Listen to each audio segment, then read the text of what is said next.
How's it going, everyone? I originally thought the idea of this type of video seemed to be kind of pointless, as it just wouldn't make sense to only pick one lift per muscle group, as I was explaining in my previous video about joining fitness camps. But I did see how this could be useful if you look at what lifts are currently getting you the most gains. So this could help shed some light on areas where you may be putting energy into certain lifts that really just aren't doing well for you. So in no particular order, for chest, I would pick the incline press. For me, the incline press still hits the lower chest while also hitting the upper chest. And there's been new research coming out confirming this. I figured for myself that I could never have a too overdeveloped upper chest, and if it's also hitting the lower chest, then it just gets the best of both worlds. For back, I would pick the neutral grip chin up. I had to think about this one for a while, but for me, the basic neutral grip chin up is what I would go with. You can almost never replace chin ups or pull ups for building a big back. I picked the neutral grip because I feel I get a good balance of hitting the lats and the upper back compared to just going prone or supine. Then for triceps, I would pick the French press with the easy bar. For me, it has to be an overhead extension for triceps. I just feel that working it in the lengthened position and feeling the stretch in the lengthened position is what feels good for me, and just objectively through recording my lifts over time and measurements over time, that has definitely given me the most progress. And using the easy bar, I feel allows me to go heavier over time compared to something like the cable overhead extension, for example. That's still in the lengthened position and behind the head. I just feel like I have more stability with the easy bar than I do with the cables. Then for biceps, I would pick the incline dumbbell curl.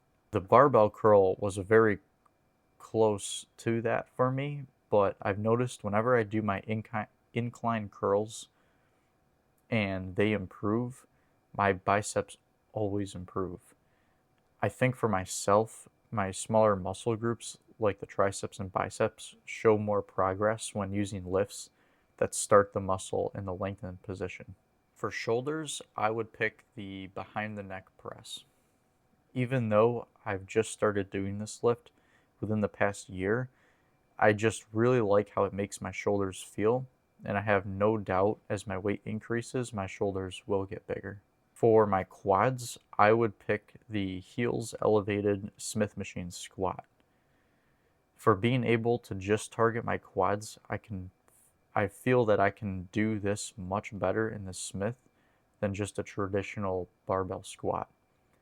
So if I were looking at quads only, I would pick the Smith squat, and I usually elevate my heels to at least some degree.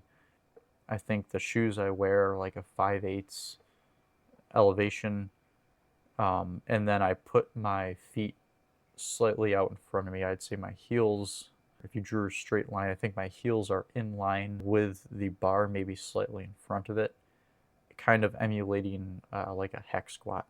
And then for my glutes, I would pick the Bulgarian split squat in the Smith. I think this was a pretty easy choice for me. There are other great lifts like the glute bridge and the walking lunge, but I think the Bulgarian split squat in the Smith machine is just a really good combination of both of those. It's a unilateral, and with using the Smith machine, you don't have to balance, and you can keep overloading it with weight. That's the one thing for me for glutes. I like it to be unilateral, so like a walking lunge. And I like the glute bridge because you can just keep overloading it. But then when you're doing the Bulgarian split squat in the Smith, it's super easy to overload because with weight, because you're in the Smith and you don't have to focus on balancing. So next for the hamstrings, I would pick the line leg curl. The hamstring is the bicep of the leg, and you have to curl for it to grow. I know it's connected to the hip as well, but you're getting that part of it when you squat. But I have to curl my hamstrings if I want to see them to grow. I can't just do RDLs or stiff leg deadlift and really notice too much of my hamstring growth. I'll really notice more of my glutes and a little bit of hamstrings and then lower back. But really, when I do leg curls, specifically, I just like the feel of the line leg curls much better. And don't have, I don't even have, I do leg curl using the cables, so I really can't do sitting very well, anyways. But even if in the machines I've done it before, I just prefer line versus seated. And then finally, for calves, I would pick the standing calf raise. I've done seated before, and I was never really a fan. So for me, it's just going to be standing. And I don't have an actual machine, so I just do it in my Smith machine, standing off a block of wood. So those are my lifts that I would pick if I had the option of only choosing one lift per muscle group. Like I've said before, limiting the tools you allow yourself to use doesn't make sense. But what I would challenge you is to make a list like this so you can see how many of your top lifts you're actually doing. And to take a step further, make a list but add your second best lifts to your first one. And then after that, you're really on your way to figuring out what lifts you should be consistently running. And when you have your top 2-3 lifts, just run those forever. Don't stop until you really need to change it. And that's honestly a huge thing when it comes to wanting to really build as much muscle as possible, is getting really good at lifts.